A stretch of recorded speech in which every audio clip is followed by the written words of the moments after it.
Today we are going to be looking at the area of acceptance in common law contract law. Once X makes an offer, clear and unqualified acceptance of the offer by Y clinches the deal and triggers the formation of a binding agreement or contract between them. To decide to accept an offer is not the same as actually accepting the offer. It is necessary that the fact of acceptance be communicated to the person making the offer. So who decides the manner of acceptance? It is for the offerer to prescribe the manner of acceptance. Consequently, if the offerer chooses to dispense with the necessity of express communication of the acceptance and instead makes the communication of acceptance subject to the performance of another condition, then no express communication may be necessary. As we have seen, this is the case with unilateral contracts. For example, X makes an offer of €500 to the world for the return of his dog. If Y finds the dog, he is merely to bring it to X to receive the reward of €500. Under the terms of the unilateral offer, there is no need for Y to communicate acceptance prior to performance. However, if a certain amount of time has lapsed since X made the offer, Y could and probably should, prior to looking for the dog, inform X that he is going to search for the dog, i.e. communicate his acceptance of the unilateral offer of the reward. By doing so, Y prevents X from being able to claim later that the unilateral offer he had made had lapsed. Moreover, by going to see X, Y changes the classification of the contract from a unilateral contract to a bilateral executory contract. Bilateral because X has now specifically agreed with Y to pay him £500 if he finds the dog, and Y has expressly agreed to look for the dog, i.e. each party has exchanged promises, and executory because the promises have yet to be performed. A question that is often asked is whether the offeror's power to decide the manner of acceptance can be restricted. Clearly, offeror X is not allowed to force a contract into existence and cannot require Y to make a positive act in order to avoid acceptance. For example, imagine X writes in an email to Y, "If I do not hear from you within 10 days, I will presume that you have accepted the contract." Will Y be bound by the contract with X if he does not contact X? The answer is no. X has no right to force a contract on Y and make Y perform an act to indicate his non-acceptance. Thus, Y may ignore such an email without incurring any legal liability toward X. The same is true if X makes Y's acceptance dependent on a commonplace act that Y would probably in any event perform. For example, if you are in work on Monday, I will presume that you accept the terms of my offer.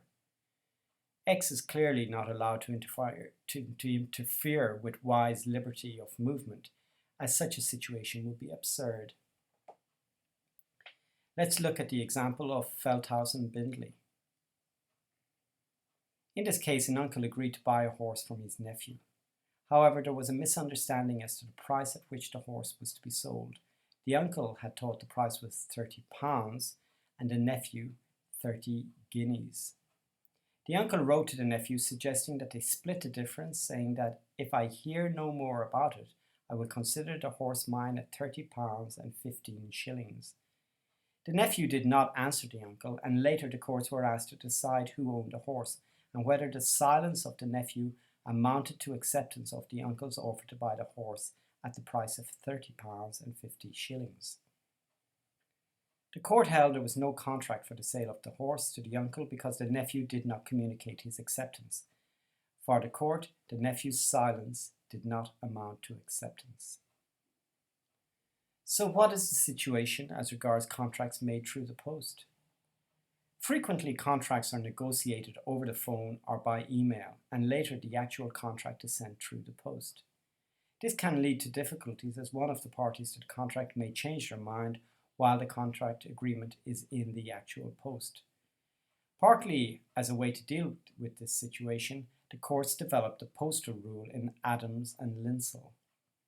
Under this rule, acceptance by post is deemed to take place the moment Y puts the letter confirming acceptance in the postbox. Consequently, even if the letter is lost and X never receives the actual acceptance, it is nonetheless deemed to have occurred and the contract between X and Y comes into existence. This rule was adopted above all to ensure certainty in business dealings. If the parties choose, they can always avoid the application of the postal rule by including a clause in a separate agreement contract stating that actual acceptance by the offerer of the letter of acceptance is necessary to trigger the application of the contract. It is important to note that the postal rule only applies in the case of acceptance.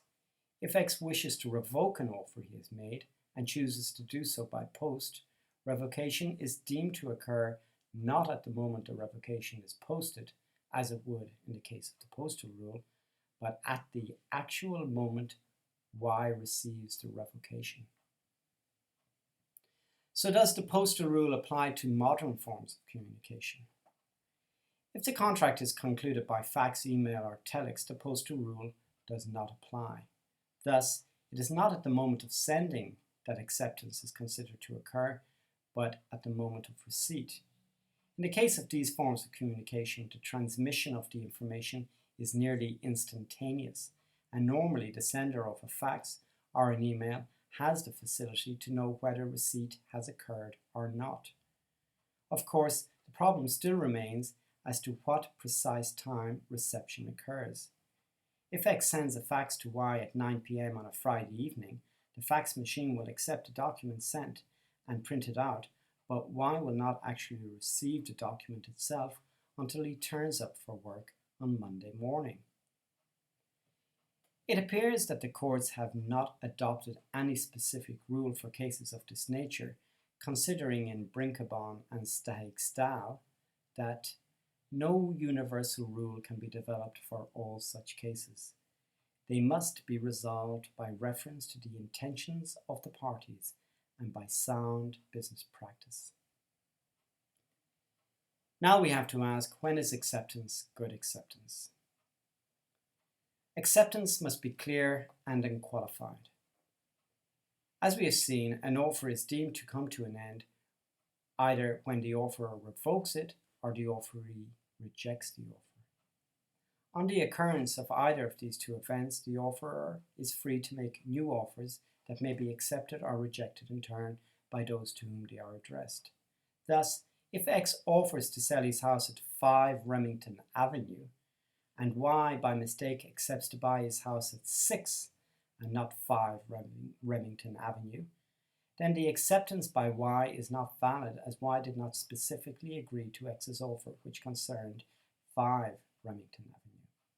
Consequently, X is not bound by the acceptance and no contract comes into existence between them. Thus, X is free to offer his house for sale to Z, and Y cannot object, claiming that he has already entered into a contract with X to buy it. Moreover, if the offeree seeks to modify the offer, any such attempt has the effect of bringing the original offer to an end. This is the effect of a counteroffer. For example, imagine the following conversation between two friends over a drink in their local golf club.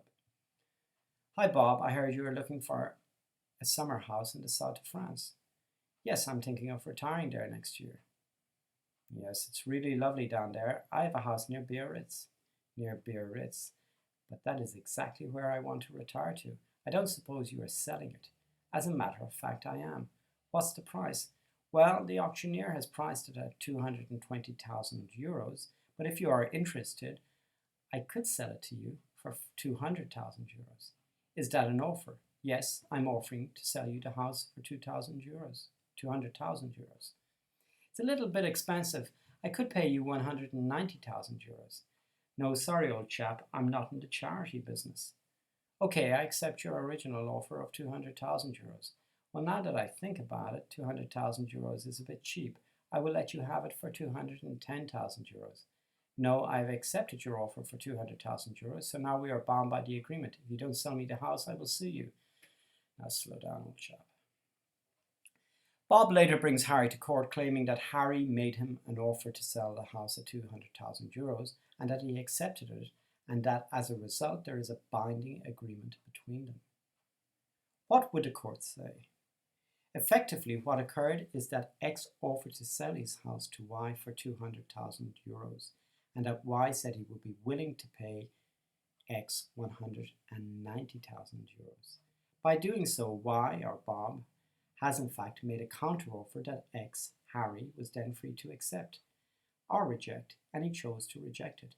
Unfortunately for Y, his counteroffer also had the effect of extinguishing X's offer to sell the house at €200,000, and as a result, the subsequent acceptance of this offer by Y is no longer possible. Thus, when X rejected Y's counteroffer of €190,000, Y cannot retrace his steps and accept X's initial offer of €200,000.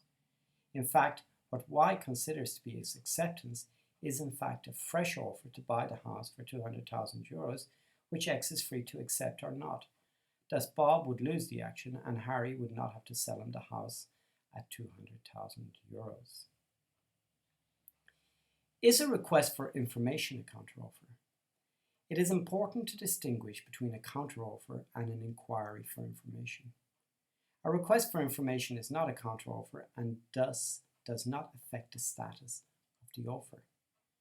We can see this in a case called Stevenson and McLean. In this case, Stevenson, X, offered to sell McLean, Y, a consignment of steel for 40 shillings, but X did not specify how or when the steel would be delivered. Y asked X if he would be willing to deliver the steel over a 2-month period at the price of 40 shillings, or if he would not, to specify the longest period during which he would be willing to deliver the steel at the price of 40 shillings. In fact, Y did not want to receive the consignment of steel in one go, as he had storage issues.